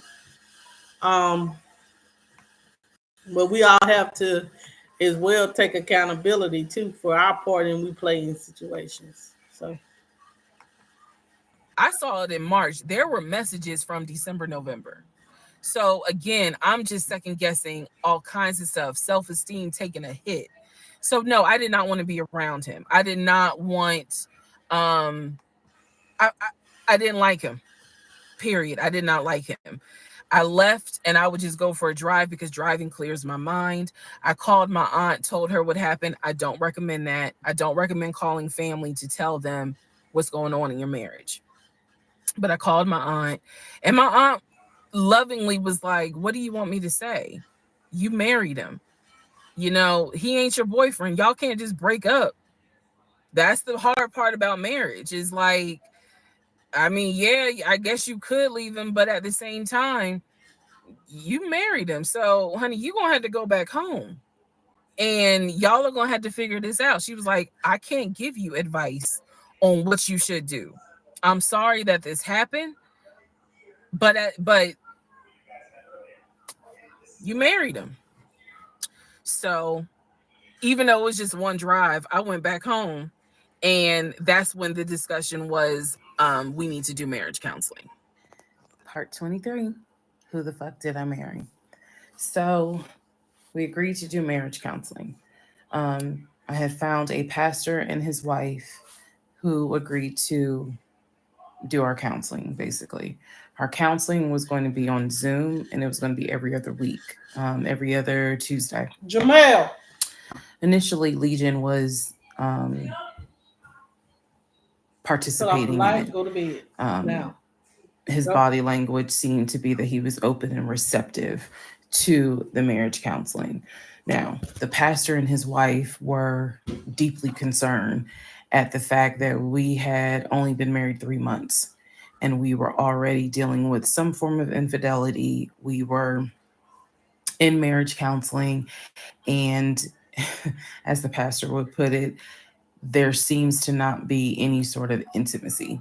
Um, they were concerned, rightfully so. I think any person would be if they knew what was going on within those 3 months. So, the pastor and his wife, it is fair to note, we started counseling with them in the spring. We continued counseling with them up until a week before I found out what I found out, and he got kicked out. So, one of the first things that the pastor kind of talked to us about was, um, are you what was the deal with the Facebook Messenger stuff? And Legion was like, it was stupid. I shouldn't have done it. It really was just attention, and I got carried away. He felt like he was not going to. He kept saying, "I'm not going to keep apologizing. I'm not going to keep getting persecuted." After I told you, I'm sorry. I told you I wouldn't do it again, and I want us to move forward. You're either going to forgive me or you're not. Pastor and his wife were like, "Wow, the audacity is real on this one." So, needless to say, we started moving slowly forward. It was always in the back of my mind, just like it was in the back of my mind with that black Dodge Charger. It was one of those things where, okay, I see how you kind of are moving and operating.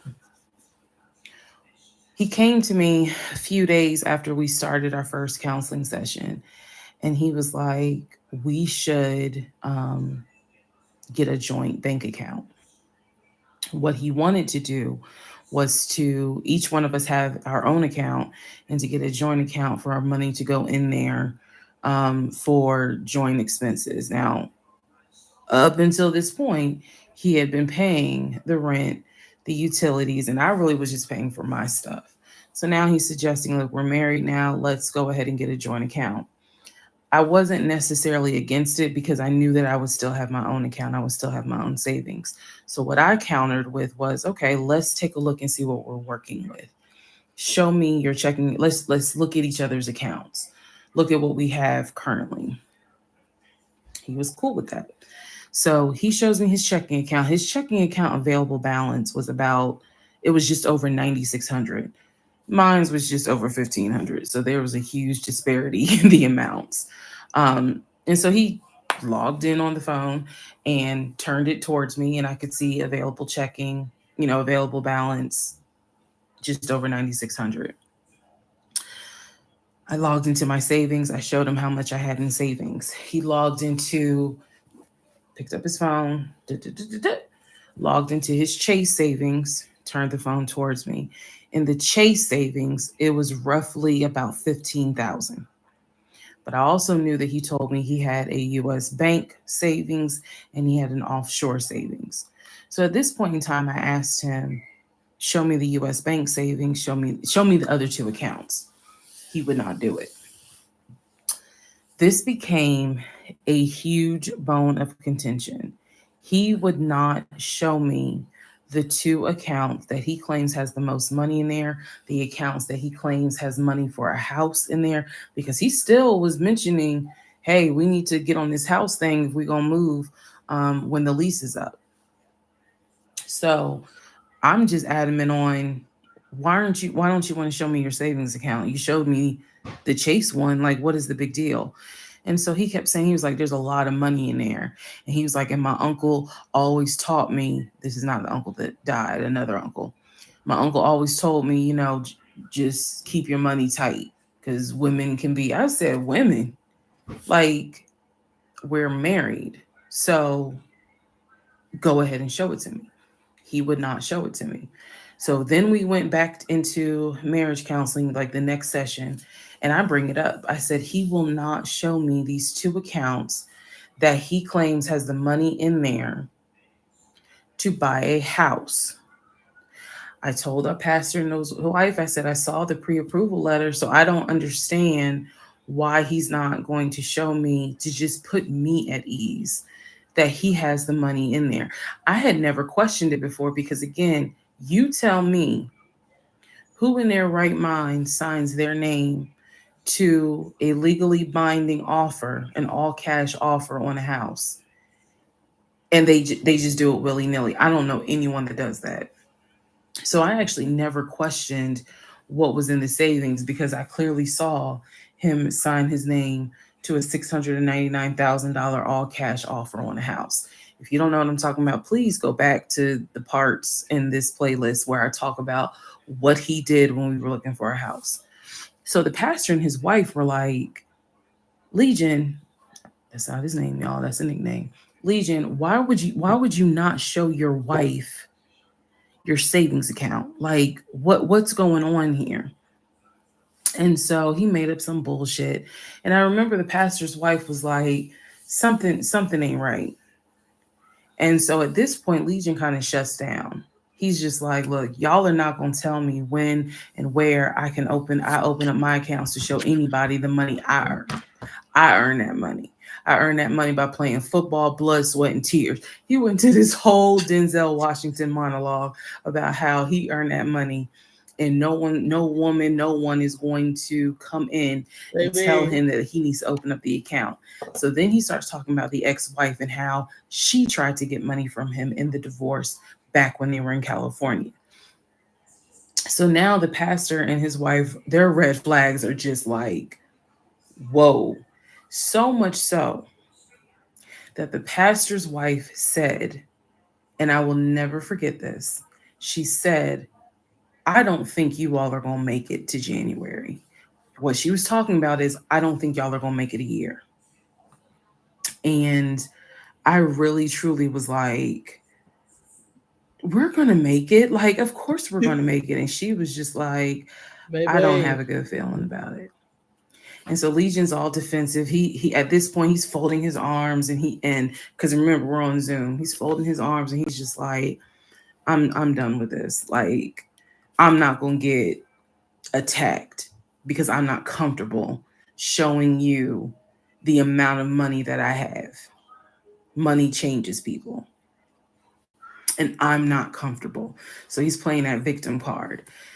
Um, and so the pastor and his wife were like, we're still gonna help y'all as much as we can, but so he was like, I'm not comfortable. And basically, the pastor and his wife were like, look, we'll help y'all as much as we can, but there's some deep issues here. And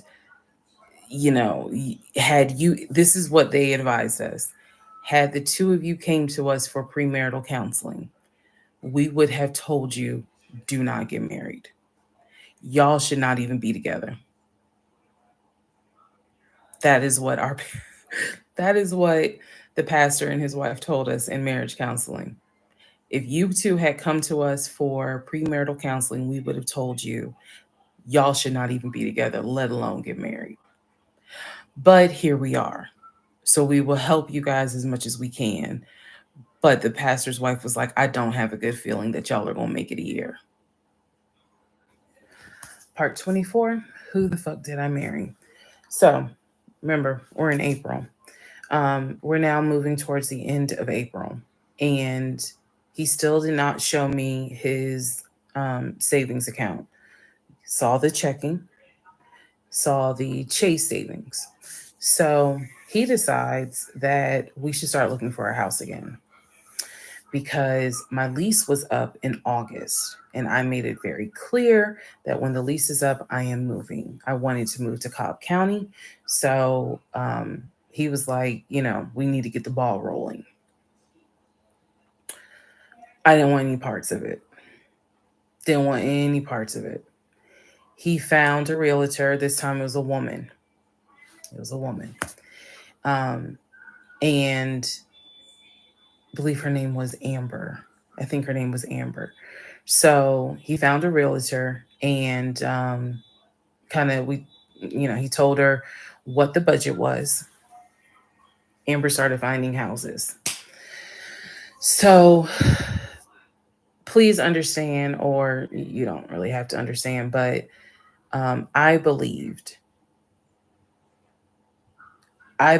he was a sane, rational human being, sane enough that you would not sign an offer on a home if you didn't have the money. That's what I believed. So when we started working with Amber, Amber, I believe, showed us 3 or 4 houses. It was not nearly as many as the other realtor, Scott. So one of the houses, absolutely loved. Ugh, I love the house. I really wanted to put in an offer on that house, and I'm going to post it on the screen. The house, love that house. It was just absolutely beautiful. And once again, he wanted to put in an all cash offer on the house. But before he could put in an all, he had told Amber, I want to put in an all cash offer.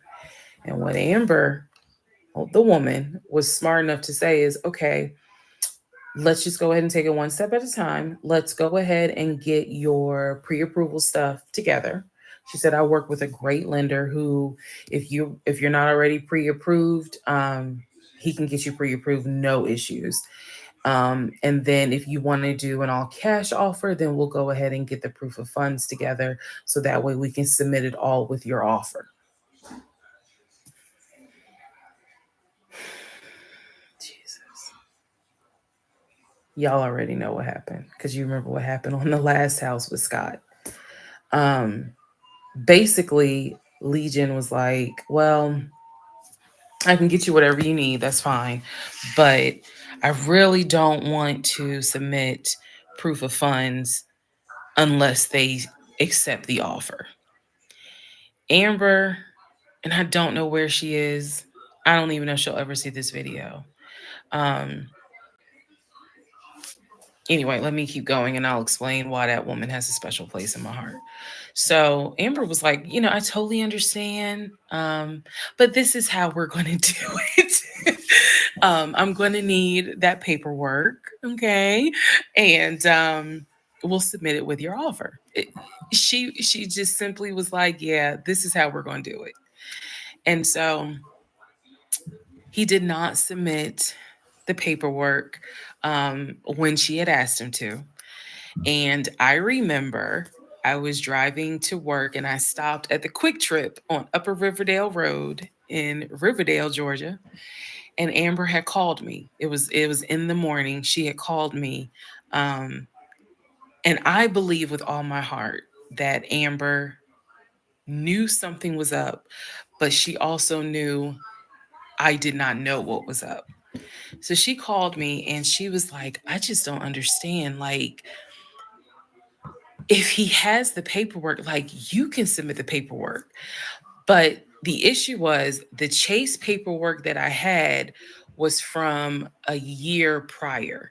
So my understanding was that it pretty much was no good at this point. Um, so she said all he has to do is just email it to me or take a picture of. She was like, I just need to know that he's able to back up his offer. And I said, I totally get it. And she was explaining some stuff to me. She was like, he needs to do X, Y, and Z. And so I said to her, I remember I said, I don't know what's going on. I said, um, I'm going to get down to the bottom of it, but I don't know what's going on. And so let's put a pause on this whole thing. Let's put a pause on looking at houses. Let's put a pause on getting his pre approval letter because I'm not sure what's going on. And she got quiet and she said, okay. I said, and I know this sounds weird. And she said, no. She said, that is actually very smart. She said, do your research. And if I can be of assistance, call me. She said, whether you buy a house with him or you buy a house on your own, I will be more than happy to represent you. I don't know where Amber is today, but that one sentence, I felt like just woman to woman, she was basically telling me something ain't right. Baby, something ain't right. And now you need to open your eyes. I'll be more than happy to work with you. Um, if y'all get your shit together, I'll work with both of you. But whether you buy a house or not, do your research and then let me know what I can do. That was our conversation at the quick trip on Upper Riverdale Road.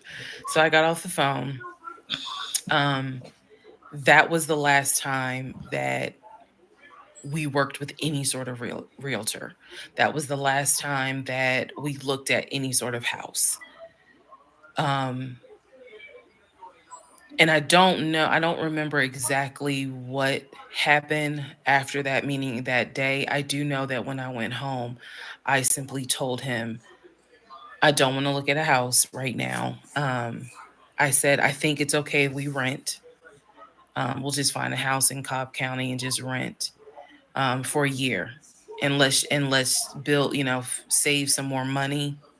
Let's just let's not worry about buying a house right now. And basically, what I was trying to do was save face because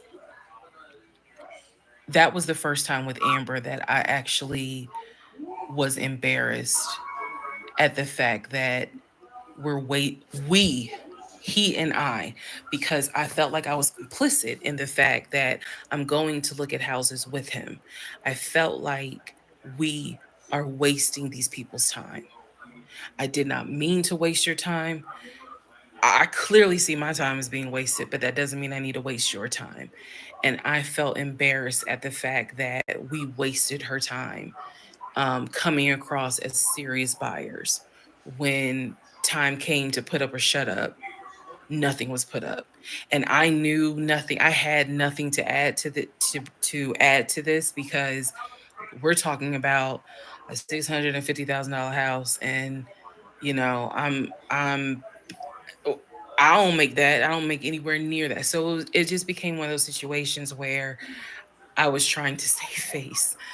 I was trying to save face with my husband and I was trying to save face with Amber. And so I did say to him, let's just rent for another year. And then let's see um, at that time where we are if we should go ahead and buy. So now is when shit is about to get real. Part 25, who the fuck did This I is the marry? last one. So I'll be back we weren't tomorrow looking at houses anymore. We were not of working with a Thursday. realtor anymore. The end of April, I had decided that I wanted to look for another job. I did. The reason I wanted to look for another job is petty. Yeah, it is. I wanted to look for another job because I was pissed off at the fact that um, I had basically was dependent on him to help with the car note. So I wanted to look for another job where I could afford life all by myself, including that car note, basically where I would make more money. I told him that I was going to start looking for another job. He laughed. And his exact words were, "You're not going to leave Georgia State Patrol." He was like, "I swear you love them niggas more than you love me." Mm. He laughed. So that fueled me even more. So I was hitting the pavement hard trying to find another job. I was applying to all kinds of places. Got a phone call from my current job. So this is how I ended up in my current job. Got a phone call. They had sent me an email with a background packet. The background packet was long and extensive, but in the background packet, it asked for my spouse's full name, my spouse's date of birth, and my spouse's social security number. So I showed it to Legion and I was like, I need your social because, I'm applying for this job. It's a great job, it's way more money. Um, and, we're talking about moving anyway to Cobb County. So this, this is a God thing. He did not want to give me his social. I showed him the paperwork where I was like, look, because we are married, I can't lie on here.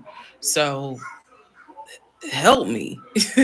um, so he writes down his social security number on the background packet.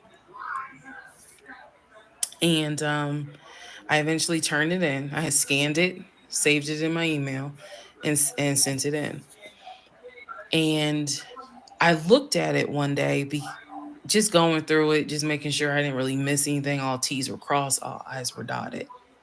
And I looked at his social, and something about the social seemed different than the social security number that I remember seeing when we did our marriage license.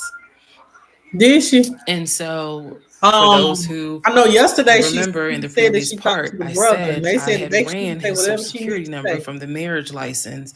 Nothing came back. So I thought that I had written it down wrong.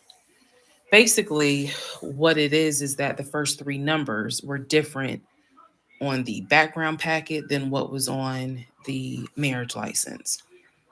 If you don't know this, here's a little trivia.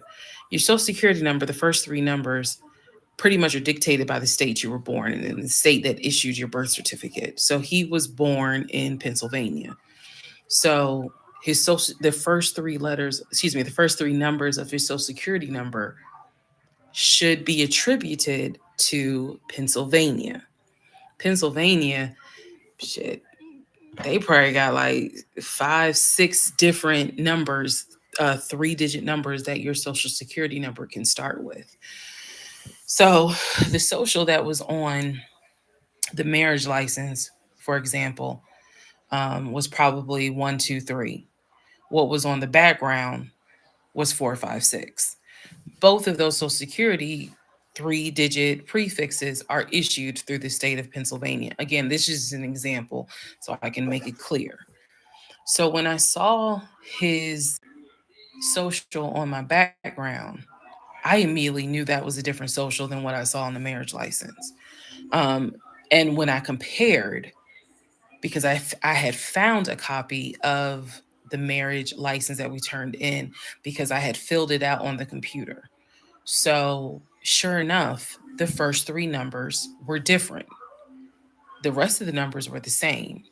So, one of two things: either when I ran his background, I did in fact put in the wrong number, or the number on the marriage certificate or the background packet is wrong.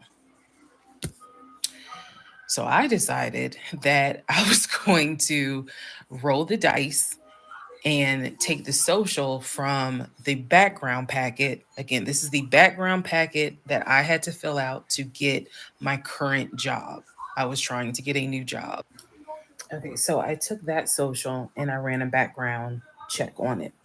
What came back on this particular background was all the addresses that the social security number, I guess, had been attached to. So all of the addresses, the states were Georgia, Rhode Island, Pennsylvania. What I did not see was California.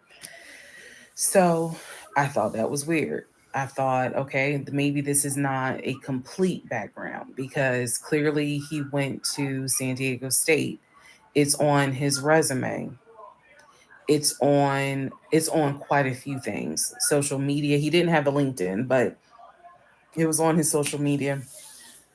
So clearly he had he had been to California. So Maybe I just need to do a different background check. Also, to note during this time, I think I told you guys he had hit his leg at work. So, what was happening was it was getting more and more difficult for him to walk, like put pressure on that leg, on that knee.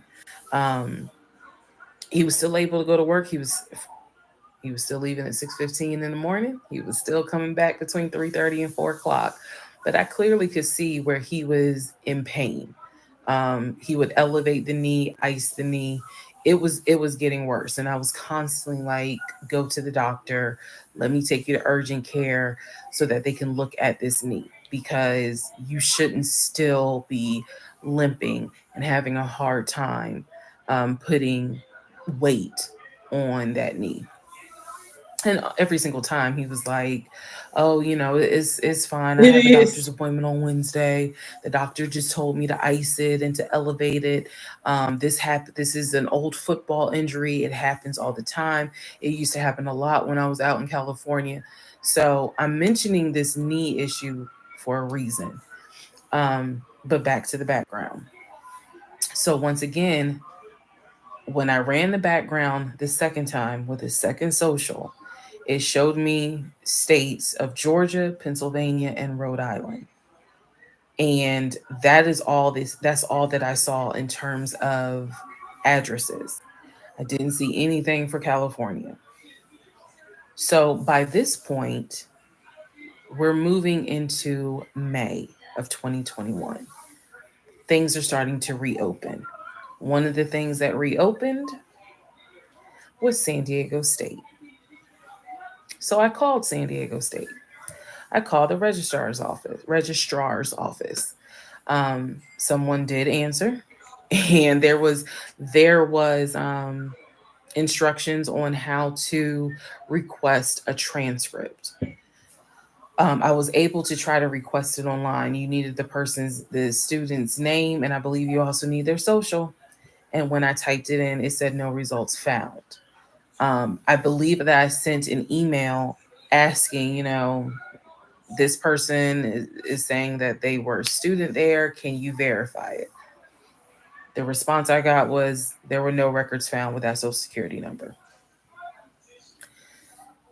So I'm like, okay. I asked him about it. And in part 26, I'll tell you exactly what his response was. All right, y'all. Part So 26. Who the we're fuck gonna did I meet? stop at part 26. So the next time I go live, part 26 is what we'll start on. We're gonna try to.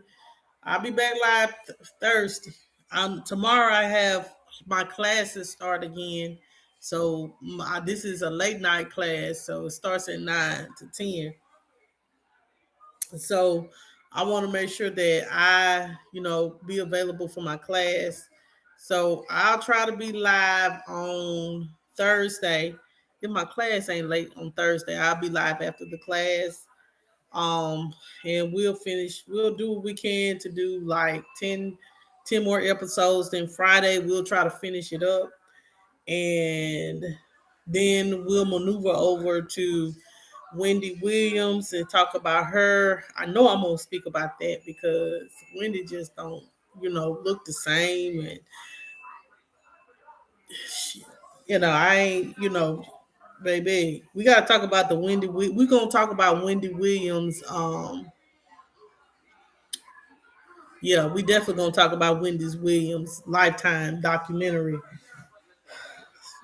mess. That's all I can say, because it's a mess too.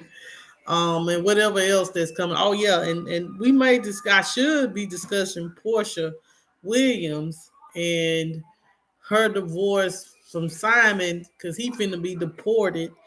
And baby, let me tell y'all something. Like Nene Lee say, you can't win when you playing dirty. And baby, let me tell y'all something. Y'all better learn, baby. Karma ain't waiting 2, 3, 4, 5, 6 years to come back, child. Be careful how you treat people. Be careful how you do people, and be careful on who you throw away because you never know who you may need. Anyway, um, Y'all have a good night. Make sure you hit the like button on the way out. Welcome to the ones that have subscribed to the channel. We welcome you here um, to come and say and whatever you need. Um, and y'all have a good night. And I'll see you guys on Thursday. Peace.